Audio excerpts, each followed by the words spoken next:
शुरू में हम देखते हैं कि गलीवर अपने अपार्टमेंट में सोकर उठता है और अपने रोज के रूटीन को फॉलो करता है। अपने सुपर हीरो टॉयज से बात करता है और शावर में नहाते हुए डांस करता है। गलीवर न्यूयॉर्क की एक न्यूज़पेपर कंपनी में काम करता है। एक दिन गलीवर नए एम्प्लॉय से मिलता है जिसका नाम डैन होता है और वो उसे दोस्त बना लेता है। और गलीवर उसका बॉस होता है क्योंकि वो उससे सीनियर है मेलिंग डिपार्टमेंट में। एक दिन वो दोनों मेल डिलीवरी करने जा रहे थे, तभी वो मिलते हैं गलीवर की क्रश से। जैक जर्नलिस्ट है जिसका नाम है डार्सी। गलीवर सालों से इससे प्यार करता है पर अभी तक इजहार नहीं किया है।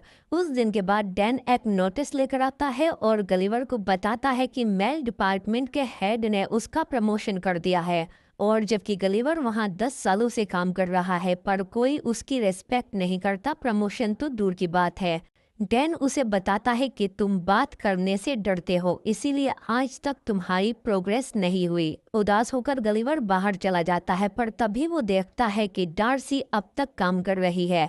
गलीवर हिम्मत करके उसके कैबिन में चला जाता है पर इस सब में वो है तो नौसिखिया ही, इसीलिए एक रैंडम पेपर उठा लेता है। डार्सी उससे पूछती है कि क्या तुम ट्रेवल राइटिंग असाइनमेंट भरना चाहते हो।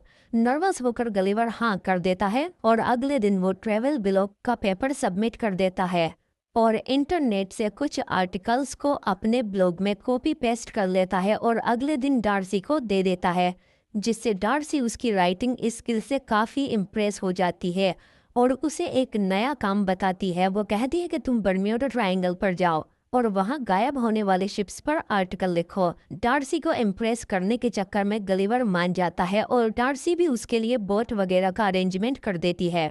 अगले दिन गलीवर बर्म्यूडा ट्रायंगल के लिए उड़ान भरता है और वहां पर एक आदमी से मिलता है जो गलीवर के लिए एक बोट का अरेंजमेंट करने वाला था और उसे बताता है कि बोट कैसे चलानी है। आपकी यात्रा बहुत सरल है क्योंकि बोट ऑटोमेटिक है। फिर गलीवर बर्म्यूडा ट्रायंगल के लिए अकेला ही निकल जाता है। शुरू में कुछ घंटे तो एंजॉय करता है, रोबोट बनाने की बुक पढ़ता है और फिर बाद में वो सो जाता है।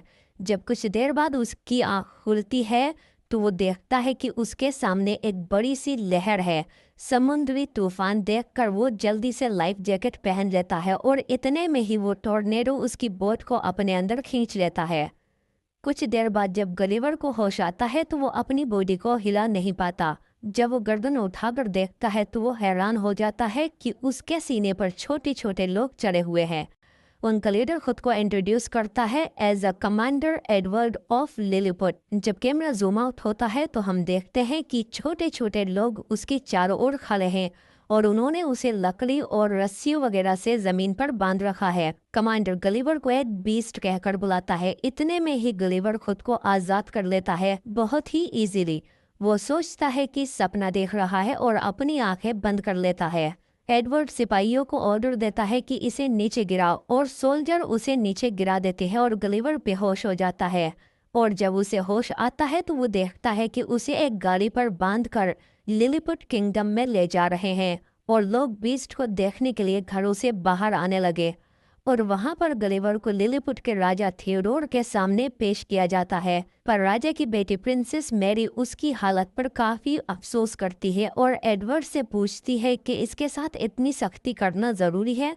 एडवर्ड बताता है कि यह हमारे दुश्मन राज्य ग्लेफूजिया का जासूस है। और फाइनली गलीवर बोलता है और राजा से पूछता है कि मैं कहाँ पर हूँ, जिस पर राजा का सेक्रेटरी बताता है कि तुम दुनिया के सबसे महान साम्राज्य लिलीपुट में हो। अगले सीन में हम देखते हैं कि गलीवर को एक जेल में बंद कर दिया गया है। वहां वो एक और कैदी से मिलता है जिसका नाम होता है होरेशियो और इन दोनों को यहाँ पर एडवर्ड ने ही कैद किया है। फिर वहां एडवर्ड आ जाता है और उसे धमकाता है कि अगर वो चाहे तो उसे जिंदगी भर कैद में रख सकता है। फिर एडवर्ड उन्हें खेत में ले जाता है और उनसे वहां खेत जुतवाता है। पर तभी उन पर उनका दुश्मन राज्य ब्लेफूसिया हमला कर देता है, जिनका प्लान प्रिंसेस को किडनैप करके महल को आग लगा देने का है। एडवर्ड महल की तरफ भागता है और सिपाहियों को आदेश देता है कि कोई राजकुमारी को नहीं बचाएगा, उन्हें सिर्फ मैं बचाऊंगा। पर होरेशियो गलीवर से कहता है कि एडवर्ड टाइम पर नहीं पहुंच पाएगा। तो फिर गलीवर इजीली ब्लेफूशियन सोल्जर को उठाकर नीचे फेंक देता है और प्रिंसेस मैरी को बचा लेता है। पर राजा और उनका सेक्रेटरी आग में फंस जाता है। जल्दबाजी में राजा को बचाने के चक्कर में गलीवर महल पे पेशाब कर देता है। आग बुझते ही लोग तालियां बजाने लगते हैं और राजा को बचा लिया जाता है। इसके बाद राजा ने होरेशियो को आजाद कर दिया और गलीवर का शुक्रिया करके उसे रात की दावत पर बुलाया जाता है। ये सब देखकर एडवर्ड को बहुत गुस्सा आ रहा होता है। राजा ने गलीवर से पूछा कि तुम कहाँ से हो। गलीवर ने बताया कि मैं मैनहट्टन से हूँ। गलीवर पहली बार खुद को हीरो महसूस कर रहा था, इसीलिए उसने खुद को प्रेसिडेंट बता दिया और सब ने उस पर विश्वास कर लिया, सिवाय एडवर्ड के। इसके बाद लिलीपुट के लोगों ने एडवर्ड के लिए एक बड़ा सा घर बनाया ताकि वो न्यूयॉर्क की तरह यहाँ पर रह सके। गलीवर ने एक थिएटर भी बनाया ताकि पूरा किंगडम उसमें बैठ सके और उन्हें डूबते हुए टाइटैनिक का ड्रामा दिखाया और बताया कि ये सब उसके साथ हुआ है। उसकी इतनी झंड जिंदगी देखकर सब हैरान रह गए। एडवर्ड ने पूछा कि तुम बच कैसे गए इसमें, तो गलीवर ने कहा कि मुझे बचा लिया गया था। अगले सीन में होरेशियो प्रिंसेस को इम्प्रेस करने के लिए गलीवर की हेल्प लेता है और इम्प्रेस कर भी लेता है, पर एडवर्ड भी प्रिंसेस पे अपने दांत गलाए बैठा था और किसी भी तरह उससे शादी करना चाहता था। इधर सिपाहियों ने गलीवर की बोट ढूंढ ली है। गलीवर वहां आता है और अपना फोन ले लेता है जिसमें डार्सी के 12 वॉइस मैसेजेस हैं।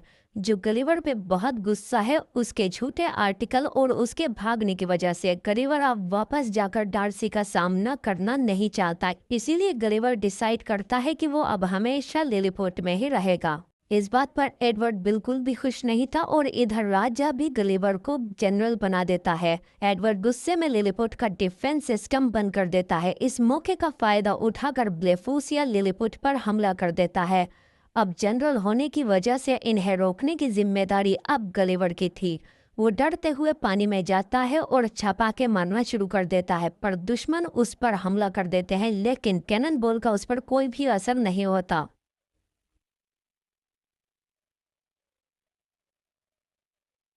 फिर वो दुश्मन को पकड़कर लिलीपुट के बाहर निकाल देता है।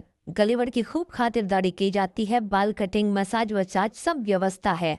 इधर प्रिंसेस भी एडवर्ड को रिजेक्ट कर देती है। गुस्से में एडवर्ड दुश्मन से जाकर मिल जाता है और उसके आदमियों को गलीवर की बोट से रोबोट बनाने की बुक मिल जाती है, जिसकी मदद से वो लोग एक बड़ा सा रोबोट बना लेते हैं। दुश्मन एक बार फिर से अटैक करता है। गलीवर फिर से छोटे छोटे लोगों से लड़ने के लिए तैयार था, पर वो हैरान हो जाता है जब सामने देखता है एक विशाल रोबोट। एडवर्ड गलीवर को चैलेंज करता है। गलीवर के पास एक्सेप्ट करने के अलावा कोई और रास्ता नहीं था। वो रोबोट को पीछे ढकेलने की कोशिश करता है, पर रोबोट उससे ज्यादा ताकतवर था। वो उसकी पेंट पकड़कर उसे उठा लेता है और उससे हार मानने को कहता है। फिर गलीवर राजा और सबको बताता है कि उसने सब कुछ झूठ बोला था। फिर एडवर्ड गलीवर को एक ऐसे आइलैंड पर भेज देता है जहां पर कोई भी जाने की हिम्मत नहीं करता। जब गलीवर को वहां छोड़ा जाता है तो उसे एक विशाल छोटी सी बच्ची पकड़ लेती है। अब गलीवर एक ऐसे आइलैंड पर था जहां उससे भी विशाल लोग थे। बच्ची उसे खिलौना समझकर बारबी हाउस में रख लेती है और इधर गलीवर को ढूंढते हुए डार्सी भी लिलीपुट आ चुकी थी और गलीवर ने सबको बताया था कि डार्सी उसके प्रिंसेस है। एडवर्ड उसे पहचान जाता है और उसे भी बंदी बना लेता है और वहां वो राजा और उसकी रानी से मिलती है। गलीवर के हारने के बाद एडवर्ड ने उन्हें भी बंदी बना लिया था। ये सब देखकर होरेशियो गलीवर के पास जाता है और उसे सब कुछ बताता है। बच्ची के पास एक यूएस सोल्जर का सूट होता है जिसका इस्तेमाल करके गलीवर वहां से निकल जाता है और लिलीपुट में जाकर सबसे पहले वो डार्सी से मिलता है और उसे बताता है कि वो उससे बेहद प्यार करता है। इसके बाद गलीवर डिसाइड करता है कि वो अब एडवर्ड को चैलेंज करेगा, अपनी बहादुरी के लिए नहीं बल्कि लिलीपुट के लोगों की मदद के लिए। अगले दिन वो एक दूसरे के सामने होते हैं और फिर वो लड़ना शुरू कर देते हैं। रोबोट जल्दी ही एडवर्ड पर हावी हो जाता है।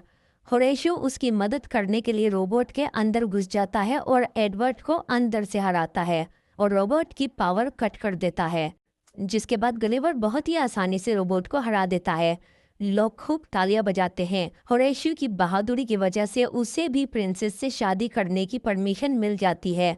मौका मिलते ही एडवर्ड प्रिंसेस को बंदी बना लेता है, पर प्रिंसेस भी उसकी अकल ठिकाने लगा देती है और डार्सी भी पहली बार गलीवर को किस कर लेती है और फिर गलीवर भी ब्लेफेशिया और लिलीपुट के बीच दोस्ती करा देता है और उनकी दुश्मनी अब खत्म हो चुकी है और फाइनली वो और डार्सी अपने शिप को रिपेयर करके वापस न्यूयॉर्क चले जाते हैं। कुछ हफ्ते बाद गलिवर अपनी जॉब छोड़ देता है और एक ट्रेवल राइटर बन जाता है।